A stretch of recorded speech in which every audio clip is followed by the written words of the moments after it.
Assalamualaikum warahmatullahi wabarakatuh. Waalaikumsalam warahmatullahi wabarakatuh. Halo Sobat Jurnalis, perkenalkan nama saya Pansya Iqbal Arleta, kelas 10 IPA. Saya perwakilan dari anggota Jurnalistik Westiwa MA Baitul Hikmah. Kali ini saya akan melaksanakan wawancara bersama guru baru di MA Baitul Hikmah yaitu Pak Gagah. Oke, langsung saja kita mulai wawancaranya. Halo Pak, selamat siang. Siang. Bagaimana kabarnya Pak? Alhamdulillah baik, sehat. Boleh memperkenalkan diri terlebih dahulu Pak? Oke. Perkenalkan, nama saya Muhammad Gagah Rilo Perdana. Saya mengajar PKN di MA Baitul Hikmah. Saya mengajar kelas 10, kelas 11, sama kelas 12. Apa alasan Bapak mengajar di sini? Alasannya alasan yang gimana? Alasan yang bagus atau alasan yang nggak bagus nih? Kalau alasan yang bagus ya melanjutkan kerja saya, memang cita-cita saya sebagai guru. Tapi kalau mengajar di MA Baitul Hikmah ya kebetulan di MA Baitul Hikmah juga salah satu sekolah pertama yang menerima saya ketika saya melamar pekerjaan di Tasik. Sementara kan saya baru pindah ke Tasik kan sekitar bulan Desember. Terus sekolah yang menerima lamaran saya pertama kali ya MA Baitul Hikmah. Makanya saya mengajar di MA Baitul Hikmah. Ya, tantangan apa yang Bapak hadapi ketika mengajar di MA Baitul Hikmah?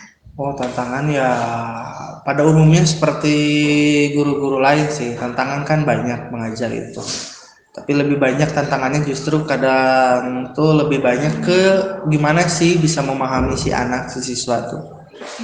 Karena kan belajar itu kan bukan cuma hanya melihat nilainya sekian lalu lulus dia nggak berprestasi, tapi kan gimana caranya kita menyampaikan ilmu dan ilmunya itu bisa dipahami oleh siswa.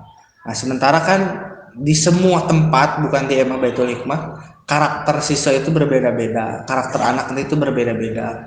Ada yang harus begini, ada yang harus begitu, ada yang dengan cara ini, ada yang dengan cara itu dia bisa menerima, bisa mengerti, bisa memahami, atau bisa punya keinginan buat hadir di kelas. Itu pasti tantangannya. Karena kan tiap anak punya minat masing-masing, punya pengennya masing-masing. Jadi untuk mereka menghadirkan mereka di kelas aja itu tantangan sebetulnya bagi seorang. Karena kan kalau ada anak yang nggak suka sama pelajaran tertentu, kadang dia izin ke WC tapi balik laginya teh kapan, kadang dia kemana dulu. Sementara kan itu juga tantangan banget gitu, karena kan nggak semua anak juga punya minat yang sama gitu. Apa motivasi Bapak untuk menjadi guru? Motivasi saya selalu ingat bahwa tujuan negara itu adalah mencerdaskan kehidupan bangsa. Ya. Nah, mencerdaskan kehidupan bangsa itu harusnya bisa dilakukan oleh guru dan justru wajib dilakukan oleh guru. Kalau saya menjadi bagian dari orang yang mencerdaskan kehidupan bangsa, mencerdaskan generasi muda, berarti saya adalah orang yang ada andilnya ketika suatu saat nanti negara ini ada di tangan orang-orang yang sukses, orang-orang yang mampu mengelola negara. Jadi saya yakin dengan pendidikan, dengan pengajaran ini bisa menghasilkan murid-murid, siswa-siswi nanti yang akan menjadi pemimpin bangsa, pemimpin negara, pengusaha, pejabat dan sebagainya. Ya tujuan saya itu tadi pengen membentuk murid yang jujur, murid yang soleh, murid yang berintegritas, murid yang mampu ke depannya itu bisa lebih baik lagi generasinya daripada generasi saya. Iya, baik Pak. Selama menjadi guru, ada nggak Pak pengalaman yang berkesan atau nggak akan Bapak lupakan? Banyak sih pengalaman yang berkesan buat saya adalah ketika harus memahami karakter anak. Bagi saya itu sangat-sangat menarik pengalaman seperti itu, karena saya juga baru tahu ketika saya kuliah di guru, ketika saya maksudnya kuliah keguruan, ketika saya lulus, ketika saya mengajar, ternyata karakter anak itu berbeda-beda. Ada anak yang memang bisa dikatakan bandel, nakal, tapi sebetulnya si anak itu punya minat lain di bidang pelajaran lain atau di bidang lain. Nah, itu jadi tantangan saya juga, jadi hal yang menarik karena kan gimana pun Guru itu kan satu dalam satu mata pelajaran, sementara siswa itu kan lebih banyak jumlahnya. Sementara kan untuk memahami anak, memahami orang itu butuh waktu. Sementara kita bertemu juga dalam seminggu gitu umumnya ya satu kali. Sementara bertemu juga satu kali kan waktu kita terbatas. Kadang cuma 1 jam pelajaran itu 45 menit, kadang ada yang 30 menit, kali 2 jam pelajaran cuma 1 jam. Nah, sementara waktu 1 jam itu kita punya target harus menyampaikan materi. Nah, di samping itu kita juga harus mengerti, melihat karakter anak, memahami karakter anak, memahami karakter siswa. Nah, itu jadi tantangan banget buat Bapak. Sangat menjadi tantangan. Karena kan memahami si A ini kan tidak cukup cuma buat sekali ketemu. Memahami si B itu butuh berkali-kali bertemu untuk tahu oh si ini teh bakatnya, oh si ini teh tertariknya dengan bidang ini. Itu butuh waktu yang lebih dari 1 kali 2 kali bertemu. Karena kan anak itu beda-beda. Nah, itu menarik menurut Bapak. Karena kan jumlah siswanya juga banyak, karakternya beda-beda, terus memahami si anak tuh wah butuh waktu banget. Sementara kita ketemu ya seminggu sekali. Sekalipun ketemunya ya cuma sebentar. Jadinya itu menurut Bapak pengalaman yang berkesan gitu. Ya. Terakhir nih Pak, apa kesan Bapak selama mengajar di sini dan pesannya untuk siswa-siswi di MA Baitul Hikmah?